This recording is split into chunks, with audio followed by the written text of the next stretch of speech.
It was the year 2014, and I was just introduced to something called Kickstarter, a magnificent website where people who wanted to make a bunch of things, among them tarot decks, could come to people, could reach out to people and say, hey, please help me fund this project so I can get it off the ground, make it happen, and so on and so forth.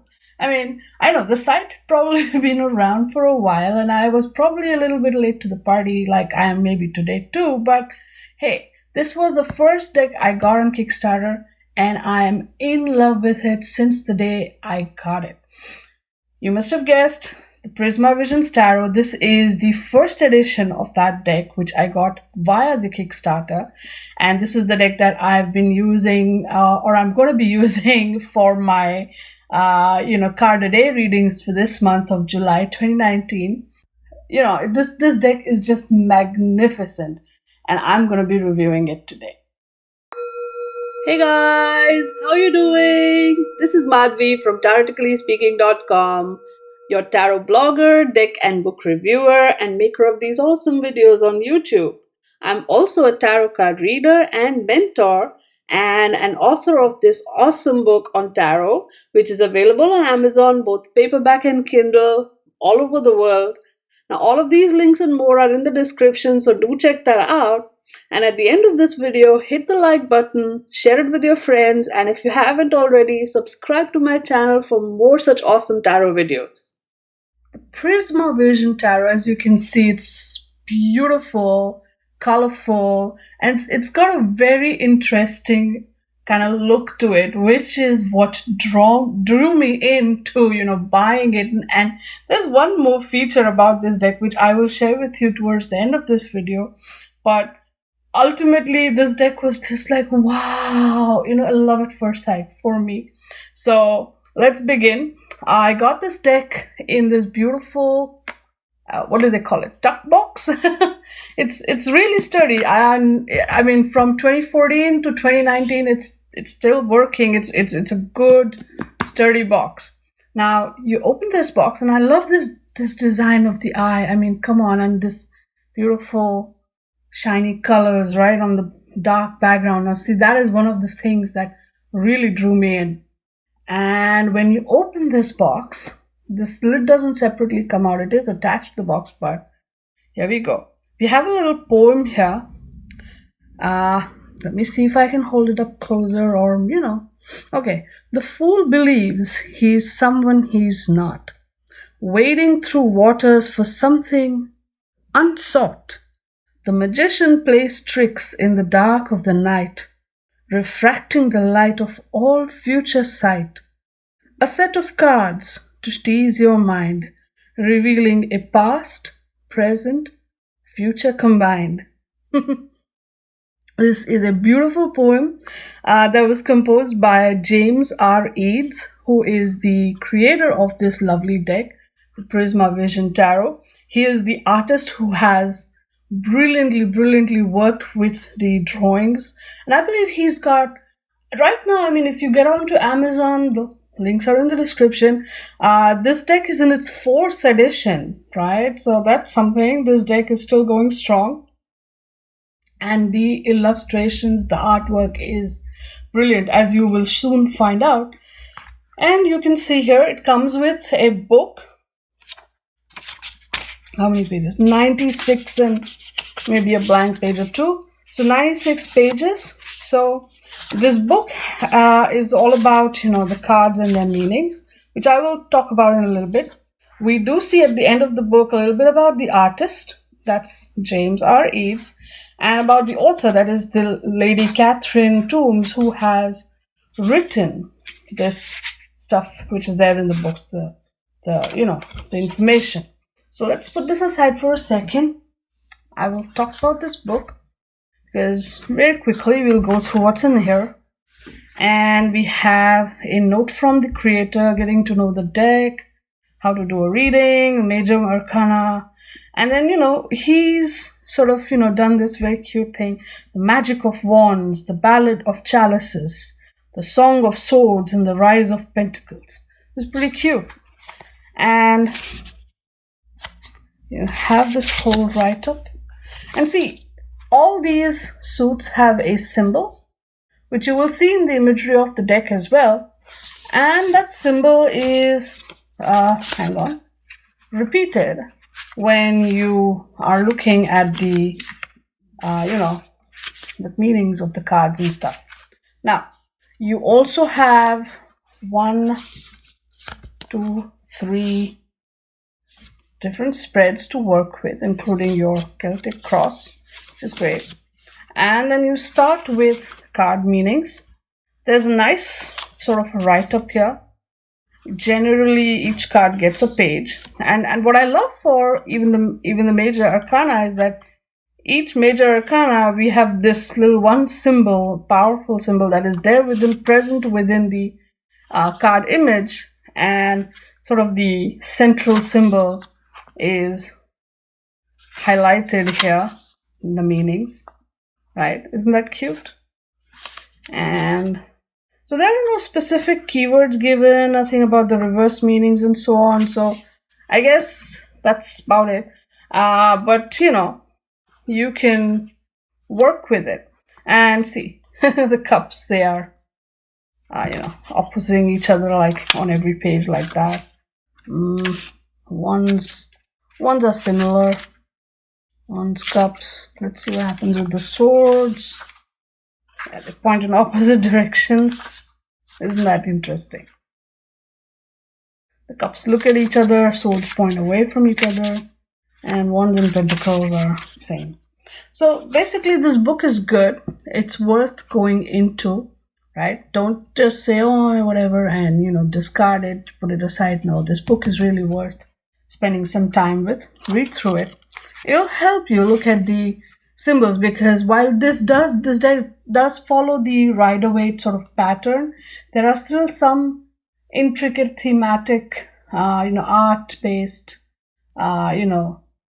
symbolisms, which I think you'll benefit from learning about it from the book, right?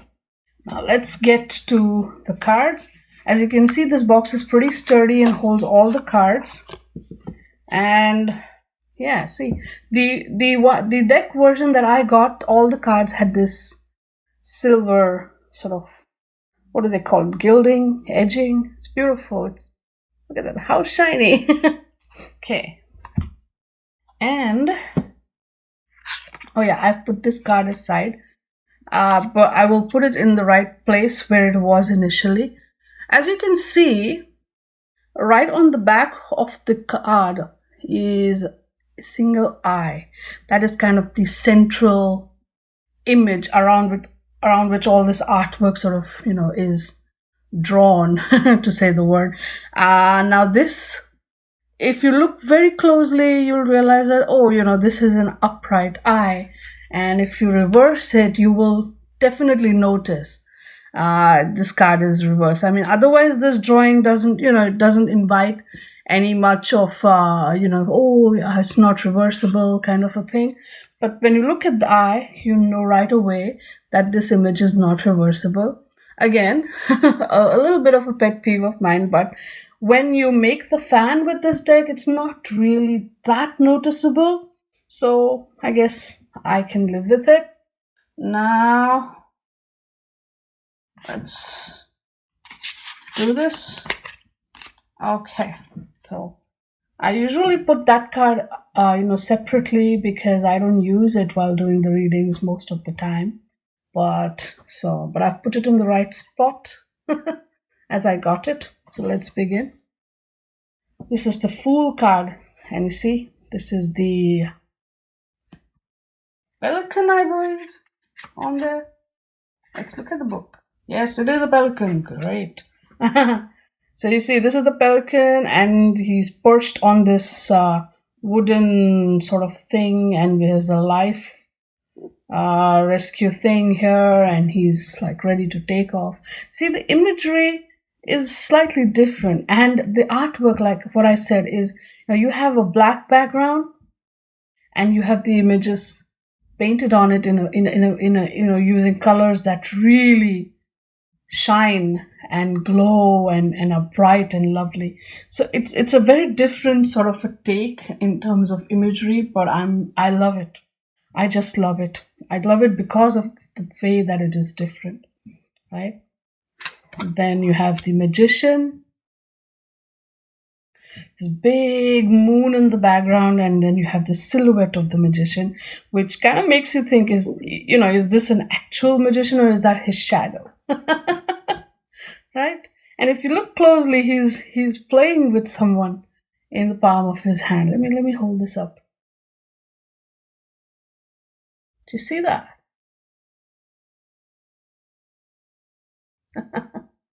Oh boy. The whole, manipulator angle of the magician shines through here. Then the high priestess, look at that, the pomegranate. Lovely. Don't you just love that artwork? Oh. The empress. I mean, I like how all the colors kind of stand out because of that dark background. Brilliant, simply brilliant. And one thing, the cardstock, it's not thin at all. It's pretty thick, but it's not too thick as well. It's great. It shuffles really well. Makes a great fan. I have no trouble whatsoever playing with this deck. The Emperor. Head of the Ram. Aries connection. Hierophant. Taurus bull.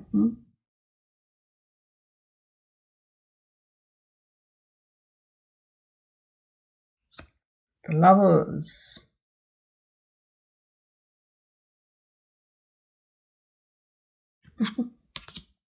The Chariot. I like how this imagery comes through in the chariot. Like it's raining, and then you have the headlights of the car, the chariot, and then you have this bird flying in. And so even if it's dark and rainy, with these lights, you will be able to see where you're going, where you're headed. Strength.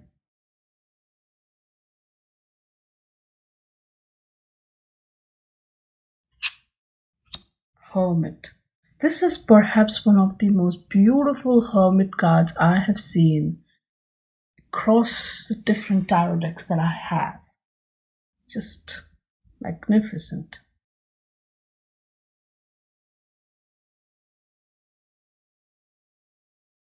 Wheel of Fortune.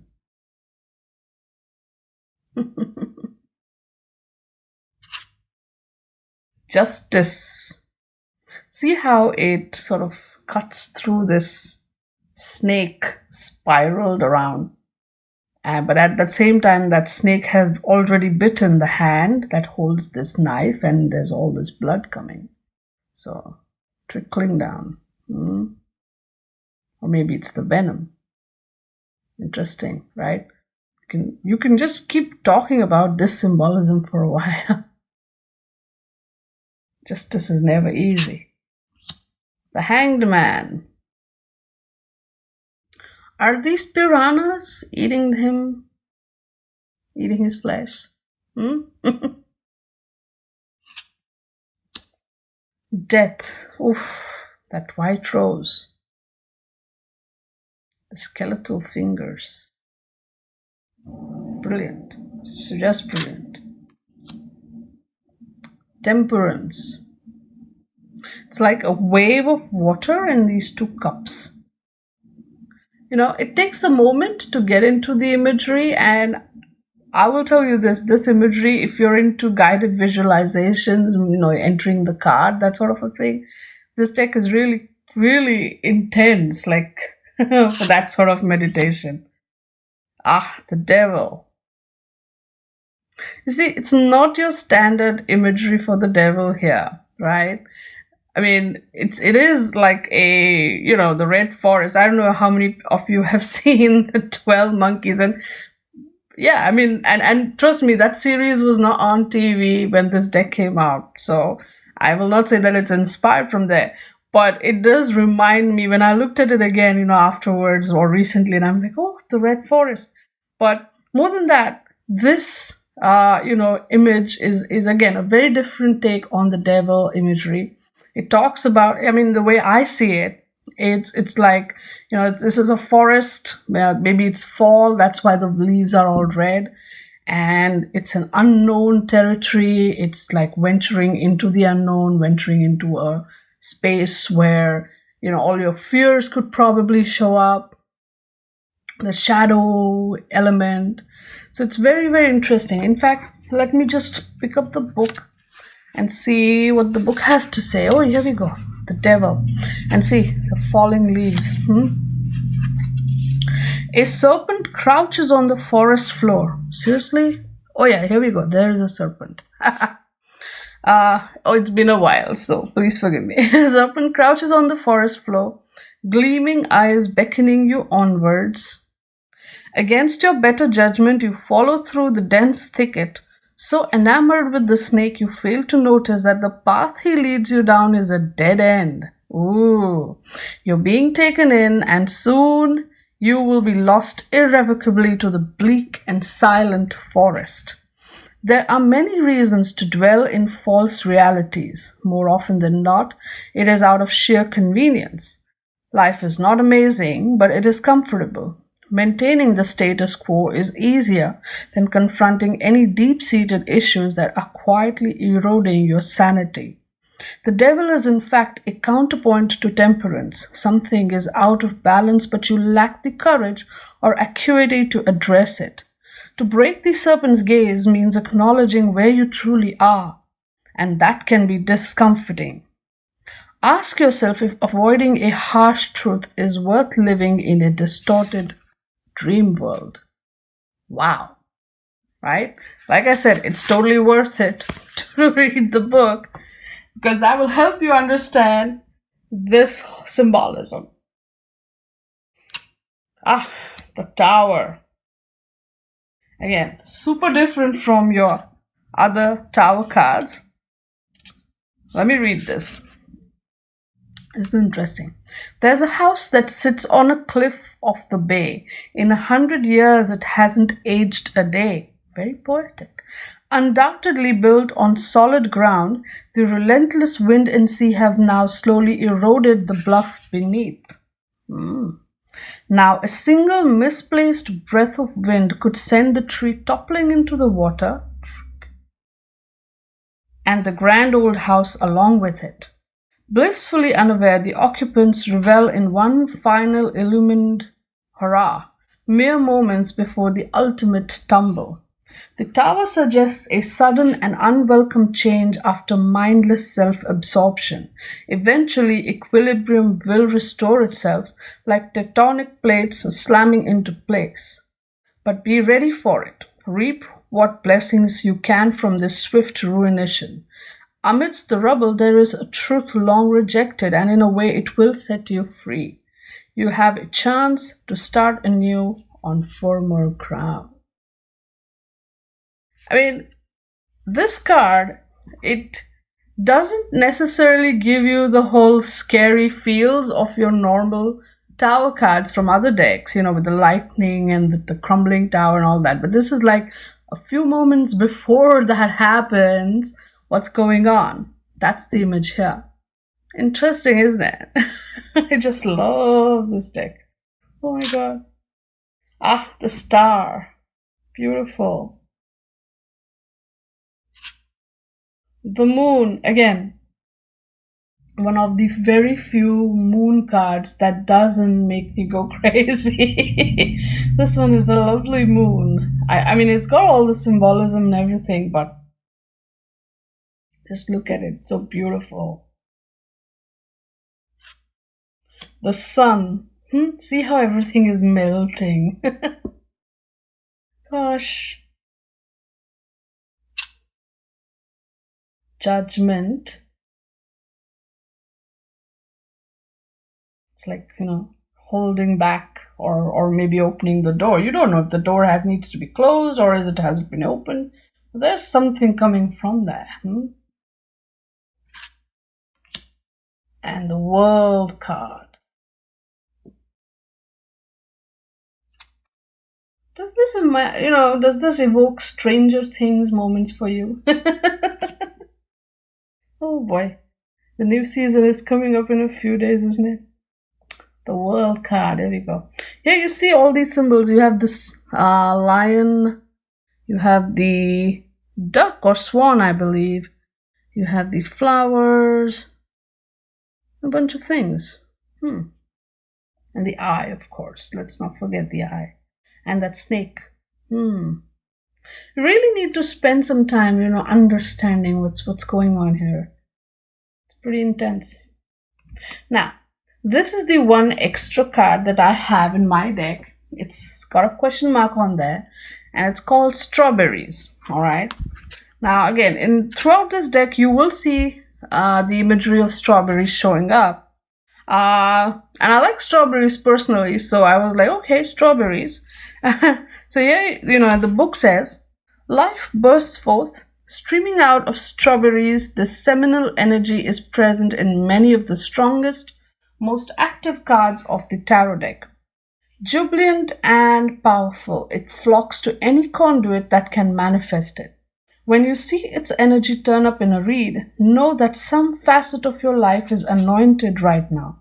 You are charged with the same raw power that split open the first atoms of the universe. Many readers will opt to take the strawberries out of their deck as it's not part of the original arcana. The choice is yours to make. So this is what I do when I do my own readings. Sometimes, I go with what I feel. Like at that point, I feel like, okay, I want to keep this in, I keep this in. But mostly with my professional reads, I like to leave this card out because, it's a little different. I don't know. I mean, that's how I go with. That's how I feel. I'm not saying that you have to do exactly what I do. I'm just saying this is what I do. Okay. And if you know what I'm talking about, the world of tarot, just go with what you feel, man. Okay. So now, the first suit is the suit of wands. So let's start with that. The Ace of Wands, a very interesting phallic symbol there. But other than that, you have all these flowers, right? Two of Wands, Three of Wands. It's very different, really. You don't see 3 wands here so easy, but they're there somewhere, I think. 4 of Wands. 5 of Wands.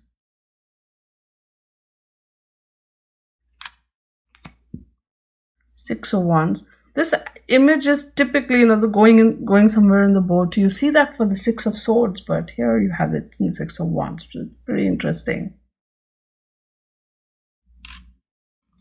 7 of Wands. Jumping over the wands.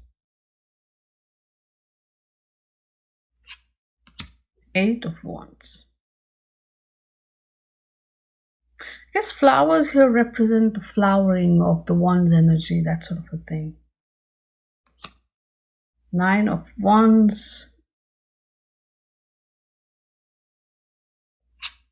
And the 10 of Wands.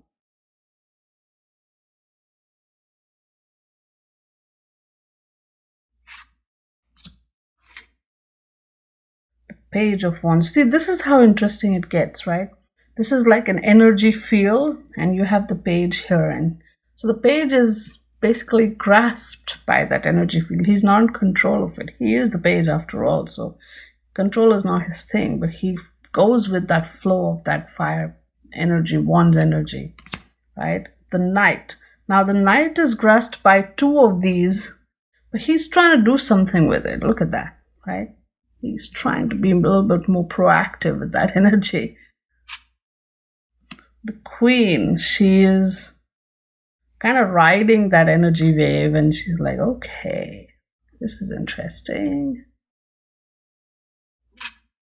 And the King. Now look, he's surrounded by all these, but he's not being manipulated by the waves. He's manipulating it, or maybe not. but he's definitely more in charge, more in control here. Now, the next suit, of course, is the Suit of Swords. And when I got this deck in my Kickstarter, I also got a bigger sort of card with this Ace of Swords on it. It's pretty intense. Like, you couldn't choose which ace you got, so that was nice to get the Ace of Swords. Two of Swords.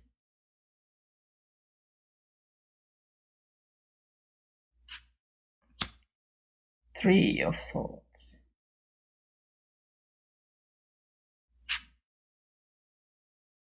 Four of Swords. It's pretty intense that for the for the wands imagery, where is it? You have all the a forest with flowers in it, and for the swords imagery, you now get like snow-covered regions where these people are dealing with that aspect of nature, right? Because logic is cold. Five of Swords. Now, see, this is a different Six of Swords. Remember, you have now a bridge made out of swords, and you have these butterflies. Again, you see a lot of this symbol. Additionally, see the butterflies showing up in this particular suit. Right? You will see clouds too, but and snow-covered trees and peaks and whatnot, but you will see butterflies. Butterflies are a symbol of evolution and beauty and creation and all of that, and so it's brilliant. The Seven of Swords, Eight of Swords, the Nine of Swords,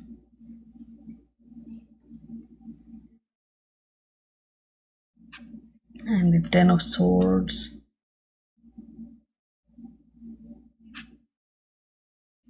See, the Page of Swords has so many butterflies. Do you see that? Because so many different thoughts are evolving, being created, and so on. The Knight of Swords, he's tackling that bird. The Queen of Swords has finally managed to wrap the beak of that bird. But, the bird doesn't look unhappy, so maybe she did it, with her compassionate, queenly compassion kind of energy, right? Queens bring in that energy. And the King of Swords. Now you have these baby birds and these butterflies, and the king is kind of liberating it or taking care of it. You could interpret this in various different ways. Lovely.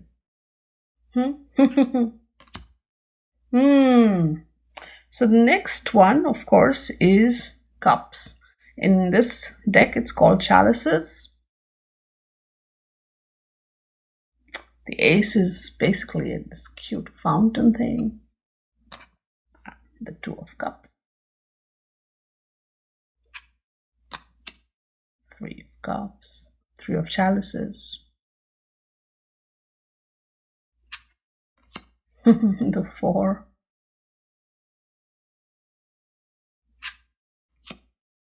Five. You have to really be careful to see, the cups that are falling and I mean, I will admit sometimes the drawings, the art can be so seductively bright and busy that it kind of, detracts you from seeing or noticing these small symbols there. But maybe that's what the whole point is. To make you look really hard, or to kind of pull you into the image. Whatever works for you, man. The Six of Chalices. The Seven of Chalices. See how you have all the different things.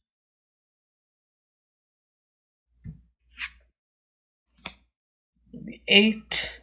Still walking away.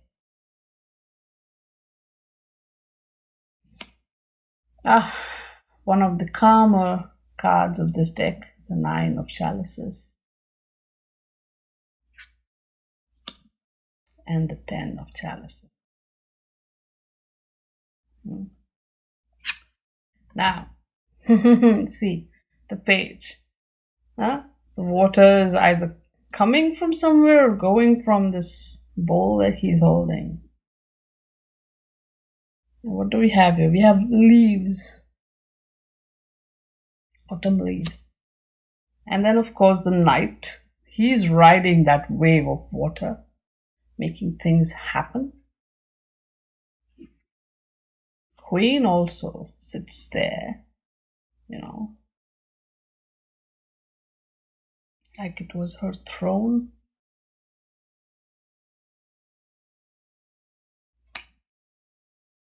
And it's actually the king who's kind of making those waves happen, maybe. And then the final one is the Suit of Pentacles. Right? It's like a door that's kind of opening, inviting you in. Two of Pentacles. Three of Pentacles. And here you will see this fruit on the tree thing happening.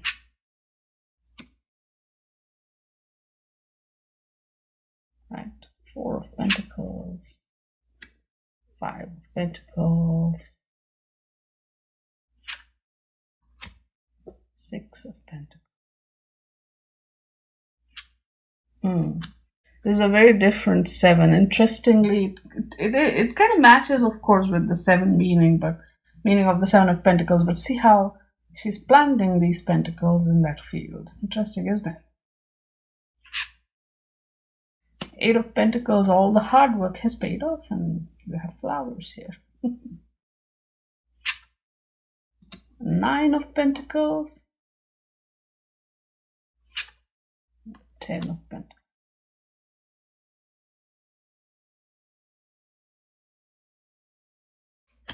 Now the page. See, now here's where you'll see these strawberries showing up again. The Knight. The Queen. She's sitting on the strawberry, I think. And finally, the King. Taurus the bull. He's kind of doing handstands on top of that bull. Okay. Now, there is another very special reason why I really am totally in love with this deck.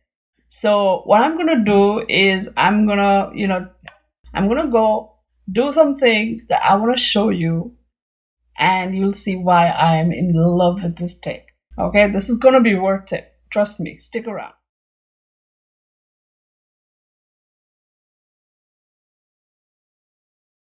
Alright guys, forgive my unsteady hands if at all, but what you're seeing here is the cards of the various suits kind of lined up together. This first one is your suit of wands, right? See how it is all actually one picture, which has, then you've cut cards out of it. That's kind of how it's happened. See how, this is a suit of swords. See how this is actually just one big whole picture. And, and you've got the images are cut out of it. See, this is the suit of cups. Wow, isn't this beautiful? This is the reason why actually I fell in love with this deck. Also, one of the reasons I will say that I fell in love with this deck, and I was like, I've gotta have it. I want to buy it, and that's how I ended up backing this Kickstarter. See how beautifully each and every suit kind of forms a tapestry of sorts. The images are just like one big wide image, and your cards are kind of, just small snippets of the bigger picture, right? It kind of drives home the point that the progression of the suits actually is just one big, connected story. And you actually see that happening here. This is what I teach in my class as well to all my students. I'm like, all the cards are connected. It's one single story, especially in a suit. It's like one story told. And, we get into that. But, here in this particular deck, you actually have that happening in full blast. And you see that. And you're like, wow. At least that's how I went anyhow. And that's why I ended up, one of the reasons, of course, I like the whole, dark background and the beautiful bright colors that create the images, that kind of, background, foreground, play on colors. And the artwork, of course, is brilliant. But this I think is the pièce de résistance, the kind of, the whole point. And I love it. Unfortunately, you can't do that with the majors, but that's okay. I love how it comes together for all the minors. Now, if you have this deck, you have to do this and see how this works out for you. And so here we are, back again. I've gathered all the cards. And this beautiful, beautiful deck, the lovely, awesome Prisma Visions Tarot, first edition. Flipped through and reviewed for you. Okay, so what did you think of this deck? Did you like it? Did you find it as amazing like I did?